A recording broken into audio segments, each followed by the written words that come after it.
these schools that have been targeted for the large part are those communities that everybody said, I didn't think it would happen here. Many people make threats, and some people pose threats. The people we have to be concerned about are those folks that pose threats. Part of the bigger issue we have to look at is why are incidents with gun violence increasing? It really can happen anywhere, but what do I need to do? Deadly school and workplace violence is something we hear about more than any of us would want. This list of mass killings in the U.S. since 1982 is not exhaustive, but it is eye-opening, showing that these events can take place at any time, in any place, and to anyone. And according to the FBI, in the year 2000, these events become more common. Almost steadily increasing over a 13-year period, with 40% being categorized by the FBI as mass killings. 160 incidents occurred between 2000 and 2013, resulting in 1,043 casualties, killing 486 and wounding 557. As this increase was being seen throughout the U.S., authorities, schools, businesses, and mental health workers scrambled to answer the question why.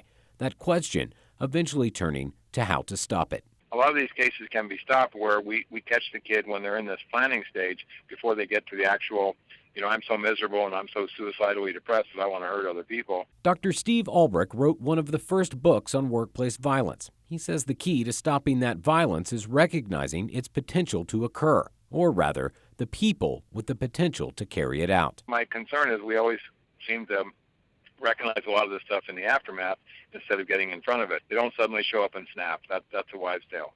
But what they do is they plan and they plot and they work in, to organize themselves into doing something bad, and we rationalize that along the way as well. He's eccentric, or he's just spouting off, or that type of stuff, where we let these things go. Vice President of Behavioral Health at Family Guidance Center in St. Joseph, Christina Hannon. What I've always told people is it's there but for the grace of God go I. And we never know, we all have a breaking point. We never know what that breaking point is until it's there. Hannon says there are a number of warning signs of a predilection for violence in children, cruelty to animals, bullying or being bullied, or fascination with weapons or violence. One thing I think parents shy away from approaching this topic is because they don't know how to handle the answer that their child gives them, or they may feel uncomfortable with the answer that their child gives them. Meaning family members, friends, and co-workers are at the front line of prevention of violent acts. But she says they themselves then have to act on that knowledge, especially if they're given that knowledge firsthand. The one key that all school shootings, killings have had in common is that the perpetrator has told someone. The key is for that someone to then tell the right person. Also on the front line of prevention, school staff and resource officers like Mike Harden, who, like Dr. Steve Albrecht says, rationalizing strange behavior or warning signs is essentially doing nothing. I followed up on things where people have just given me, they've all been incredible, but still we're more than happy to look into it, because we can't predict them. We never know what's going to happen. But when you suspect, you must act, he says. Such was the case in South Pasadena, California in August, when 2 teens were arrested for allegedly plotting a school shooting after police were tipped off by school administrators. Or the January arrest of 17-year-old Brendan Stephen Moore in Topeka for his alleged plot to kill 2 police officers and 2 school staff members, apparently thwarted by a tipster. But that won't always be the case. Bridging the gap between prevention and action, this man.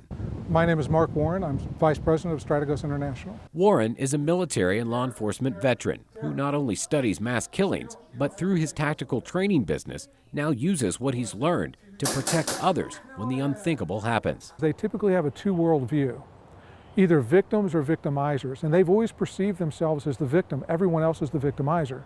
So anyone that's ever given them a bad grade, anyone that's ever cut them from a sporting event, anyone that's ever bullied them in some means or they believe they've been bullied, that person now became the victimizer and they're the victim. And while he makes a living teaching the teachers, the employees, the unsuspecting to be more aware of what to do if tragedy strikes, like everyone interviewed for this story, he says an ounce of prevention is worth a pound of cure. The entire community really has some involvement. It could be the bus driver, the crossing guard, the cafeteria lady. It could be teachers. It could be janitors. It could be the folks in the school office. So each of them plays a part in terms of stopping any of these types of actual or plotted attacks by being courageous enough to tell the stakeholders so that they can intervene. Alex Flippin, Fox 26, KNPN.